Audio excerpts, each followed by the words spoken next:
Bismillahirrahmanirrahim. Assalamualaikum warahmatullahi wabarakatuh.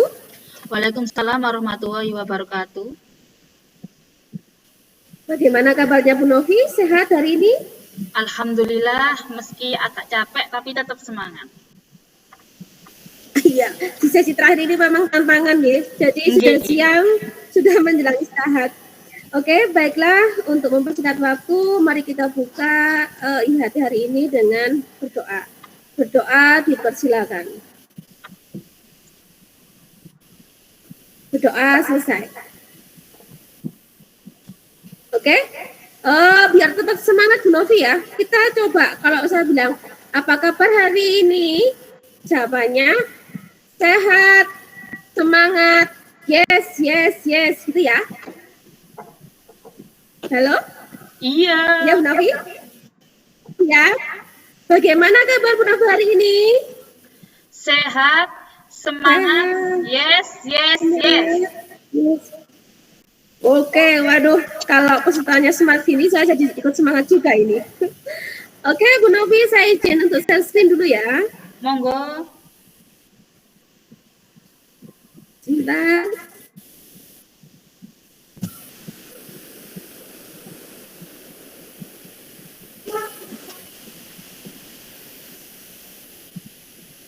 Oke, sudah tampil. Proses. Sudah, oke. Sudah? Oke, baik. Baik, untuk materi hari ini saya akan menjelaskan tentang asesmen pembelajaran. Oke, sebelum masuk ke materi, coba ya kita tanya dulu. Bu Novi, biasanya kapan sih Anda melakukan asesmen di kegiatan pembelajaran Anda di kelas? Biasanya sih akhir pembelajaran, Bu. Untuk ngecek pemahaman tentang materi. Oke, saya biasanya juga seperti itu ya. Kemudian apa sih tujuan Anda melakukan asesmen itu apa? Untuk mengetahui keberhasilan pembelajaran kita. Oh, gitu. Jadi nanti hasil dari tugasnya siswa. Oke, sebenarnya itu sebagai kita patokan awal ya, pengambilan awal. Sekarang kita coba belajar masuk ke materi. Kita belajar 5 prinsip pembelajaran dulu. 5 prinsip pembelajaran itu ada yang pertama, pembelajaran dirancang dengan mempertimbangkan tingkat capaian peserta didik saat ini. Kedua, pembelajaran untuk membangun kapasitas belajar peserta didik menjadi pembelajar sepanjang hayat. Yang ketiga, kegiatan belajar mendukung perkembangan kognitif, karakter secara berkelanjutan dan holistik. Yang keempat, pembelajaran itu harus relevan sesuai dengan konteks kehidupan dan budaya. Yang terakhir, pembelajaran berorientasi pada masa depan yang berkelanjutan. Itu adalah 5 prinsip pembelajaran dalam kurikulum sekolah penggerak yang kita ketahui. Kemudian yang ini, 5 prinsip asesmen. Kalau sebelum-sebelumnya itu asesmen yang kita ketahui, yang kita pahami tadi. Nah, ini 5 prinsip asesmen di kurikulum sekolah penggerak. Yang pertama, asesmen merupakan bagian terpadu dari proses pembelajaran. Kedua, asesmen perlu dirancang dan dilakukan sesuai dengan tujuan pembelajaran. Yang ketiga, dirancang secara adil, valid, dan dapat dipercaya. Yang keempat, asesmen sebaiknya meliputi berbagai bentuk tugas, instrumen, dan teknik yang sesuai dengan tujuan pembelajaran. Asesmen ini tujuannya untuk laporan kemajuan belajar dan pencapaian peserta didik bersifat sederhana dan informasi baik bagi guru maupun bagi wali murid. Nah, yang perlu kita pahami adalah hubungan asesmen dan hasil pembelajaran. Bahwa asesmen itu bukan sekedar untuk mengetahui capaian hasil belajar peserta didik saja, tapi juga untuk mengetahui perkembangan keterampilan atau perkembangan sikap dari peserta didik. Yang kedua, asesmen pembelajaran merupakan bagian integral dari keseluruhan proses pembelajaran, sehingga kegiatan asesmen itu dilakukan pengajar sepanjang rentang waktu berlangsungnya proses pembelajaran. Nah, sesuai dengan yang kedua ini, sekarang kita akan belajar bentuk asesmen diagnostik. Apa sih asesmen diagnostik itu tujuannya? Dan ada beberapa macam asesmen diagnostik. Nah, yang pertama, tujuan tujuan asesmen diagnostik, yaitu untuk mendiagnosis atau mengetahui kemampuan dasar siswa dan mengetahui kondisi awal siswa. Jadi ini dari segi kompetensi sama segi kondisi siswa ya. Kemudian asesmen diagnostik itu terbagi menjadi dua, yaitu diagnostik non-kognitif dan diagnostik kognitif. Bedanya apa sih? Kalau tujuan asesmen diagnostik non-kognitif itu berhubungan dengan pribadi siswa ya, psikis siswa, kesejahteraan psikologis, aktivitas belajar di rumah, kondisi keluarga, latar belakang pergaulan siswa, gaya belajar, karakter, dan minat siswa. Sedangkan untuk asesmen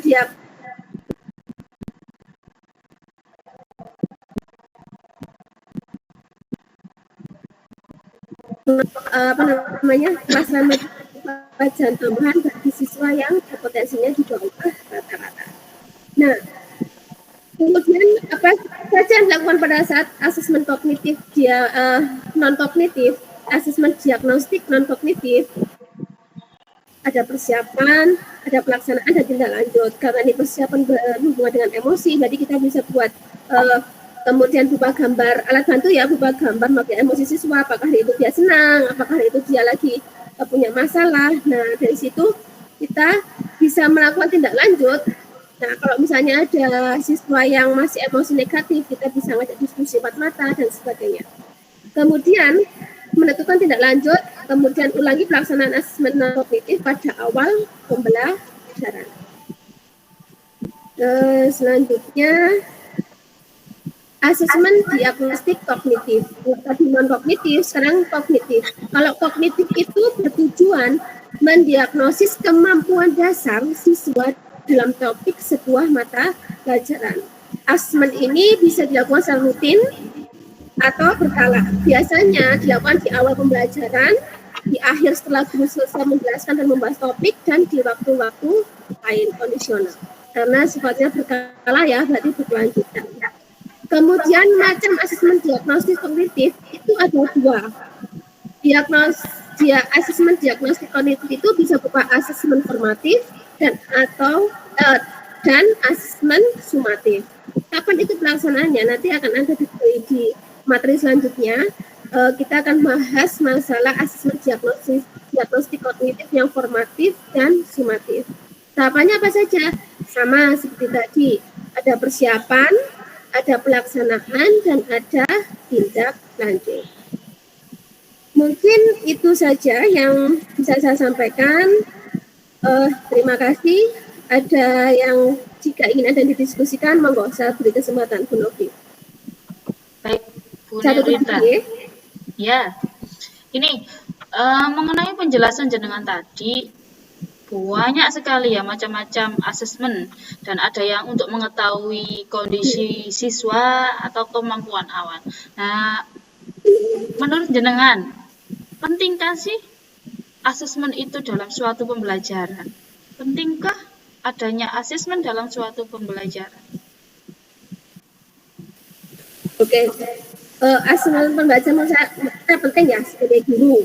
Pertama, kalau sebagai guru memang kita butuh melakukan asesmen untuk mengetahui kompetensi siswa. Tapi kita harus merubah mindset kita bahwa asesmen itu tidak hanya dilakukan di akhir saja, tapi juga di awal pembelajaran, di tengah pembelajaran, dan juga di akhir. Awal untuk apa? Untuk tidak hanya mengetahui kemampuan awal dasar siswa saja, tapi juga untuk mengetahui kondisi siswa, untuk kesiapan siswa mengikuti pembelajaran, sehingga kita bisa di tengah itu pada saat proses pembelajaran. Bagaimana siswa mengikuti pembelajaran kita, apakah menarik atau tidak, apakah mampu mengikuti atau tidak. Dan di akhir itu adalah hasil capaian, apakah pembelajaran kita itu sesuai dengan tujuan atau capaian yang sudah kita rencanakan. Mungkin seperti itu Bu Novi. Jadi sangat penting ya intinya. Iya. Menindaklanjuti pertanyaan yang pertama tadi, kan memang asesmen itu sangat amat penting lah ya dalam proses pembelajaran. Nah, ini yang baru kan asesmen diagnostik. Nah, menurut Ibu Nurita, itu kapan waktu yang paling tepat kita melakukan asesmen diagnostik? Oke, Oke, untuk asesmen diagnostik itu diagnostik itu ada bisa kita lakukan di awal pembelajaran. Kalau misalnya itu hubungan dengan asesmen diagnostik non kognitif, berarti untuk selain kemampuan ya mengetahui kondisi siswa itu di awal pembelajaran. Kemudian kalau yang diagnostik kognitif untuk kemampuan siswa itu kan ada tadi macamnya ada 2 ya, formatif sama sumatif. Jadi kalau yang formatif sama sumatif itu bisa dilakukan di saat pembelajaran dan juga di akhir pembelajaran. Jadi bisa kita lakukan di awal, di tengah, dan di akhir pembelajaran. Seperti itu mungkin Bu Novi. Oh iya ya, paham Bu, paham. Dan lagi? Cukup jelas. Sudah cukup? Oke. Cukup jelas. Oke, terima kasih Bu Novi. Diskusi atau pembahasan hari ini sangat menarik karena Bu Novi juga semangat. Terima kasih. Mungkin itu saja. Kalau memang sudah selesai bisa kita akhiri. Marilah kita tutup pertemuan kita hari ini dengan doa. Doa dipersilakan. Berdoa selesai. Oke, terima kasih Bu Novi. Semoga ilmunya bermanfaat. Mohon maaf apabila ada yang kurang atau kekeliruan ya. Saya akhiri. Wassalamualaikum warahmatullahi wabarakatuh. Waalaikumsalam warahmatullahi wabarakatuh. Terima kasih Bu Nurita. Sama-sama Bu.